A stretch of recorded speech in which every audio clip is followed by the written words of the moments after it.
Here's something that doesn't add up. Japanese seniors eat almost no yogurt, barely any cheese, almost none of the dairy-based probiotics that every gut health video on this platform tells you that you need. And yet, some of the lowest rates of disabling joint inflammation in the industrialized world. So what are they eating instead? 4 fermented foods, not exotic, not expensive. Foods that have been sitting in Japanese kitchens for over 1,000 years, and that scientists have only recently started to explain at the molecular level. In the last video, we covered the gut-joint axis, the biological highway between your intestines and your joints. If you haven't watched that one, there's a link below, and I'd start there first. Today we're going one level deeper. Not fermented food is good for you. That's not information, that's a slogan. We're looking at exactly which compounds in which foods do the work, what the actual studies found, and where the real cautions are. Because 2 of these foods interact with medications, and nobody selling you a fermented food ebook is going to mention that part. I'm not a doctor. This is education, not medical advice. Talk to your healthcare provider before making changes, especially if you take blood thinners. You'll see why in a minute. Let's start with the one you've probably already tasted. Miso. Miso is fermented soybean paste made with salt and a mold called koji. We'll come back to koji. It shows up in 3 of these 4 foods, and it's doing more work than people realize. Here's what's actually happening during fermentation. Raw soybeans contain isoflavones in a form your body can't use very well. The fermentation process, bacteria and koji mold working on the beans over weeks or months, converts those isoflavones into what's called an aglycone form. That's a technical way of saying fermentation unlocks a compound your gut can actually absorb.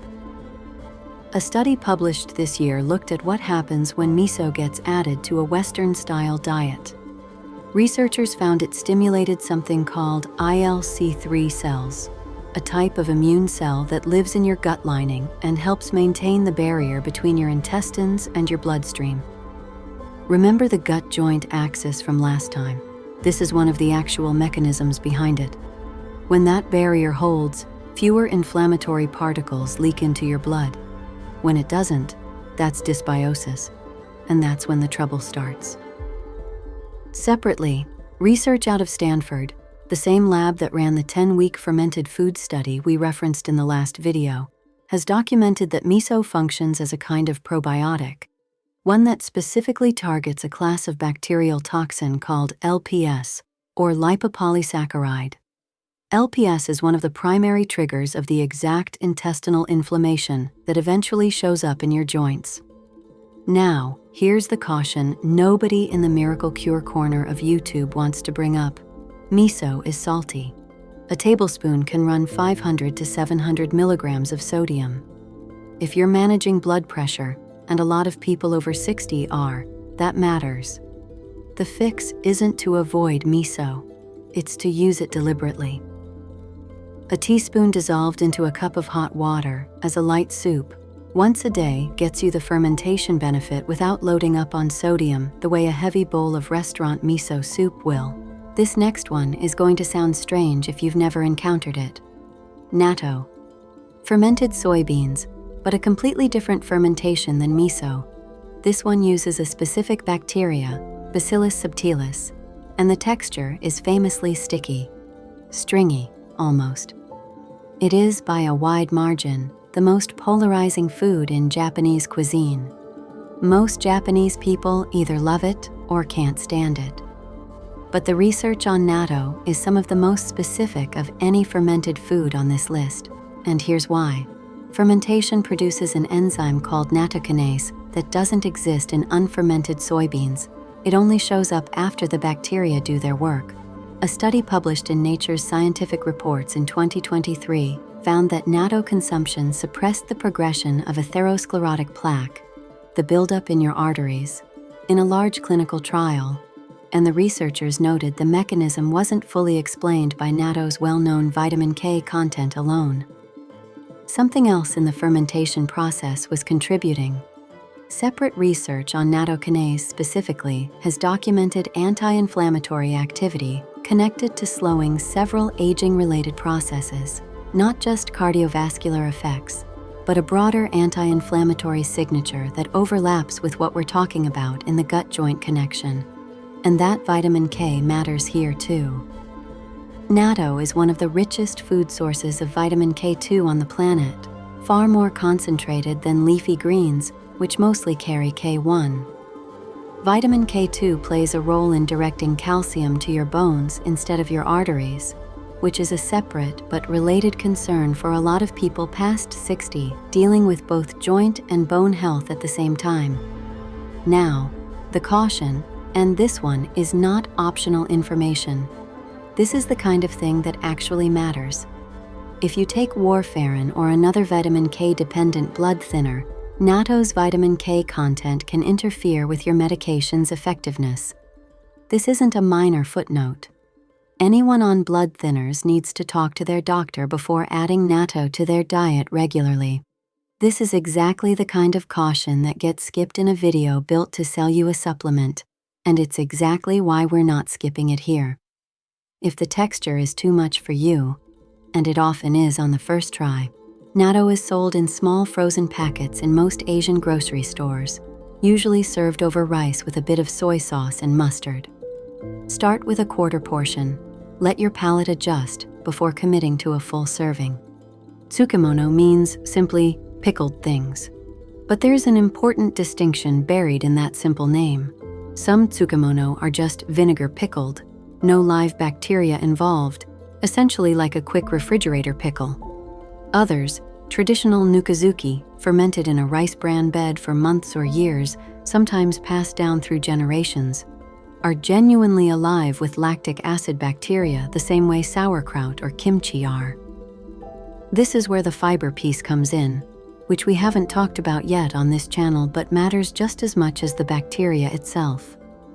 Vegetables like daikon radish, cucumber, and cabbage carry fiber that your gut bacteria ferment further once you eat them, feeding the beneficial strains that produce short-chain fatty acids. We covered short-chain fatty acids in the last video. They're the compounds that actively calm inflammation once they're produced. Lactic acid fermented Tsukemono essentially deliver two inputs in one bite: live bacteria and the fiber those bacteria need to keep doing their job downstream in your colon. The practical upside here, compared to natto and miso, Tsukemono has no drug interaction to worry about and, made properly, can be lower in sodium than a lot of Western pickle brines, since traditional recipes rely more on the fermentation itself for preservation and flavor rather than dumping in salt and vinegar. The catch is finding the real thing. Most Tsukemono sold in mainstream grocery stores in the US is vinegar pickled for shelf stability. Convenient, but it skips the live culture benefit entirely.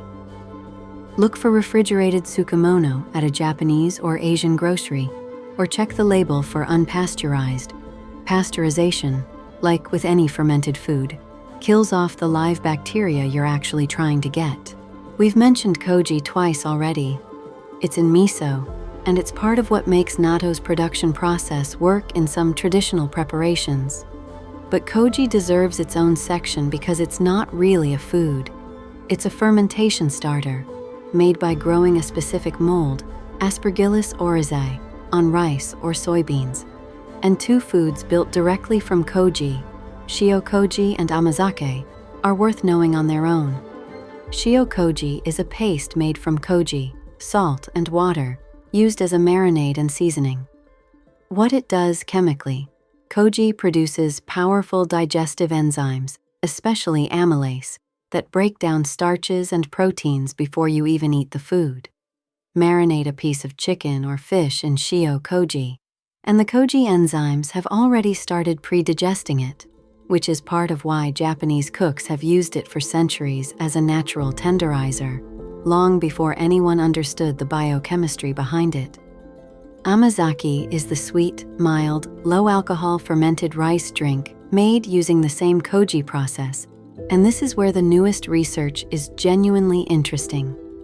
A study published in Frontiers in Nutrition in 2024 found that amazake made using a specific double fermentation method contained 20 times more isomaltose than commercial versions. Isomaltose being a sugar that specifically feeds beneficial gut bacteria rather than just adding calories. Separate research published in MDPI's Fermentation Journal in 2023 compared amazake made with different koji strains and found that versions made with black koji contained higher levels of compounds that actively support gut microbiota composition.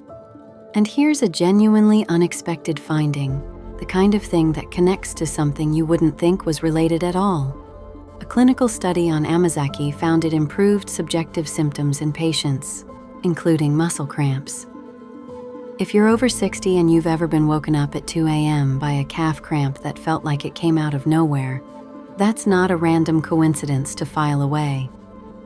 Muscle cramps have a documented connection to mineral and hydration status, and there's emerging research tying gut health to how well your body regulates exactly those things. It's not the headline gut-joint connection from the last video, but it's the same underlying idea. Your gut influences more of your body than you'd guess sitting down to dinner. Amazake is naturally sweet from the fermentation process itself, no added sugar needed, which makes it one of the easier entry points on this list if the idea of fermented food still feels unfamiliar. A small glass in the morning, the way it's traditionally served in Japan, is a reasonable starting point. So where do you begin, realistically, without turning your kitchen into a fermentation lab overnight? Pick one, not all four. 1. If you're managing blood pressure, start with amazake or a small serving of Tsukemono. Lower sodium, no drug interactions. If you're not on blood thinners and you're curious, Natto has the deepest research behind it of anything on this list, but it's also the most acquired taste, so go in with realistic expectations on the first try. If you want the gentlest entry point with the most forgiving flavor, a light miso soup once a day is hard to beat. Whatever you choose, give it 2 to 3 weeks before deciding whether it's doing anything. This lines up with what we covered last time. Gut bacteria populations shift within days to weeks, but the downstream reduction in inflammatory markers takes a bit longer to show up in how you actually feel. And one more time, because it matters, if you're on warfarin or a similar blood thinner, talk to your doctor before adding natto specifically. Vitamin K and blood thinners do not mix well, and that's not a footnote. That's the single most important safety point in this entire video. None of these 4 foods is a cure. Nobody publishing this research is claiming that, and neither am I. What the research does show is a consistent pattern, specific compounds, produced through specific fermentation processes that support the same gut-joint mechanism we broke down in the last video. Miso's isoflavone conversion and ILC3 activation, Natto's nattokinase and vitamin K2, Tsukemono's live lactic acid bacteria and fiber, koji's enzymatic breakdown, and amazake's isomaltose. 4 different mechanisms. One underlying idea: the food on your plate is talking to the bacteria in your gut, and your gut is talking to the rest of your body, including your joints. If this connected some dots for you, the video that started this series is linked right below. The Gut-Arthritis connection breakdown. Watch that one next if you haven't already. And if you try any of these, especially if you notice a change after a few weeks, leave a comment. I read every one, and it helps me know what to dig into next. I'll see you in the next one.